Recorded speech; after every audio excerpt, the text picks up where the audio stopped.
funding program. The funding program allows a bank to sell its bond, let's say that 1.5% bond, back to the Federal Reserve at par. Basically meaning, let's say you buy a $1,000 bond from a bank at 1.5%, and now interest rates go up to 5%. Your bond right now is only worth $700 because you need to hold it for 10 years. But let's say you need the money now. You need the money now. You can give it back to the bank for $1,000. They'll give you that money back. You just have to pay a very, very small penalty. I believe it's just 10 basis points, which is 0.1%.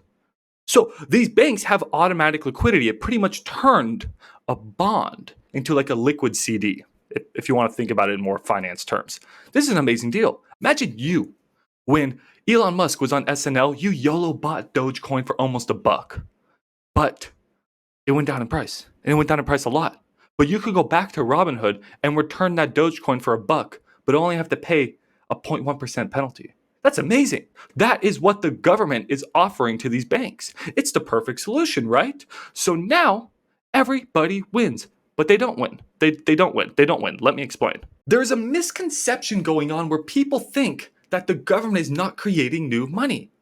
They think they're just giving that money back to depositors that was already created. And we know inflation can't go up if the money supply doesn't increase. Inflation is an increase in the money supply. When the government creates more money, inflation rises. That's it. That is it.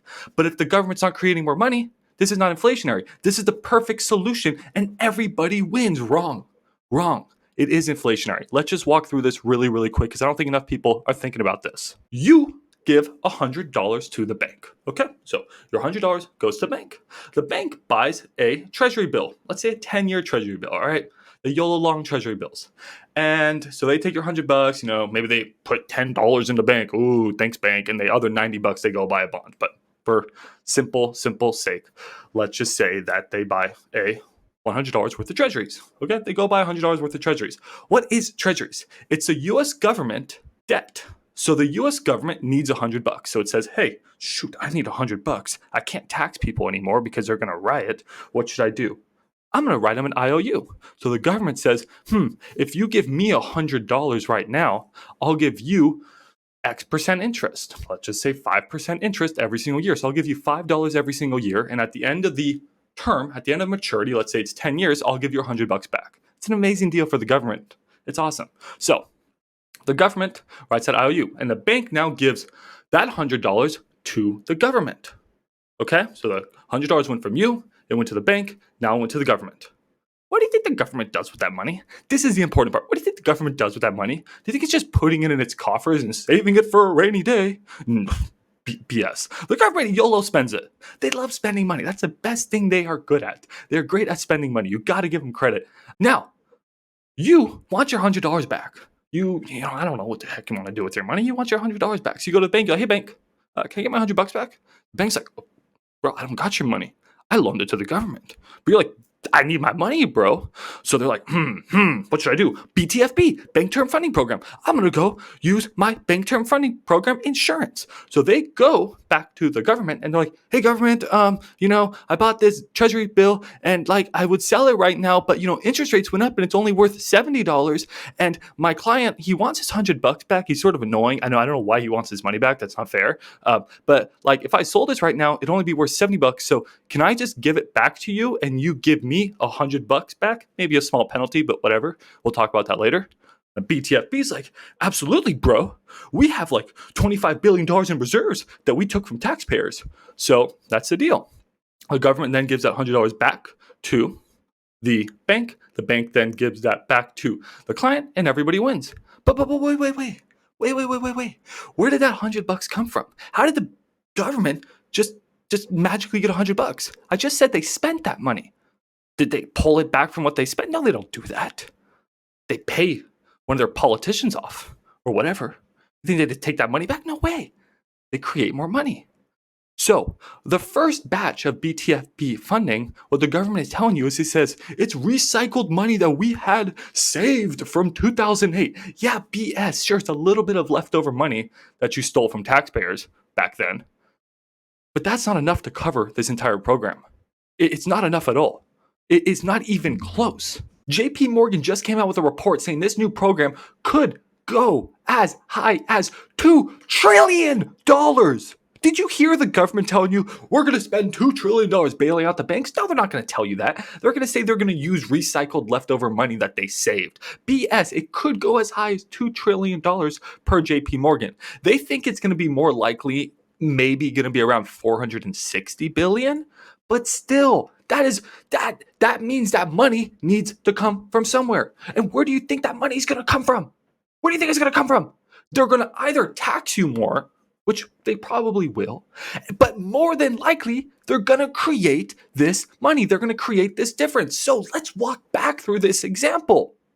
This is what people aren't understanding. This BTFP is inflationary. You are bailing out the banks. You are bailing out the banks with your money, with your tax dollars, with your purchasing power, with inflation. Your dollar is going to become worth less, and that worth less money is going to the banks because they are incompetent. Okay, let me relax. Sorry, I get a little mad here. Okay, let's walk back through this example. You gave $100 to the bank. The bank used that $100. Hold on, my cat's mad at me. 1 second. Kitty. When you give that $100 to the bank then takes that $100 and gives it to the government. The government then spends that $100 on dumb stuff like it always spends.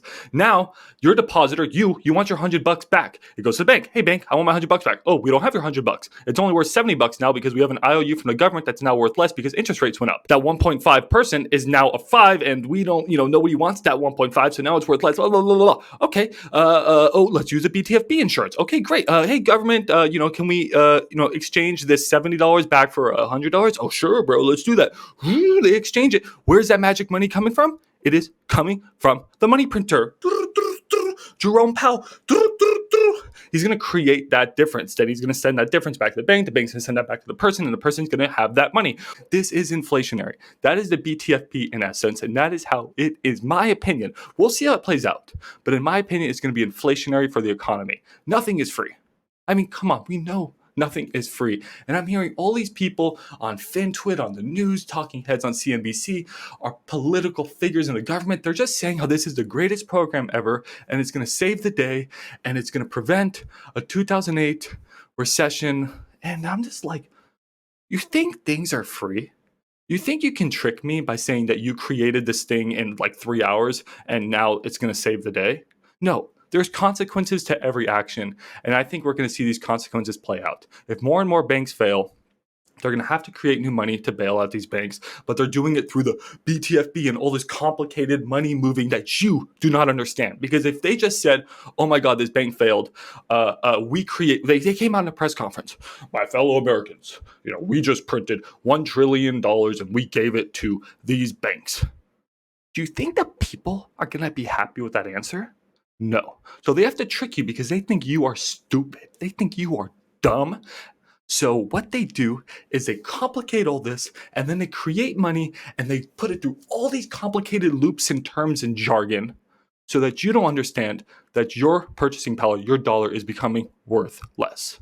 I hope this video was helpful. Please let me know in the comments below what you think about this video. Do you think I'm wrong? I genuinely want to know. Or do you think I'm right? What do you think? What do you think about all this madness? Are you scared about what's going on? Please subscribe. I'm almost at 1,000 followers. It would mean the world to me to reach 1,000. Thank you.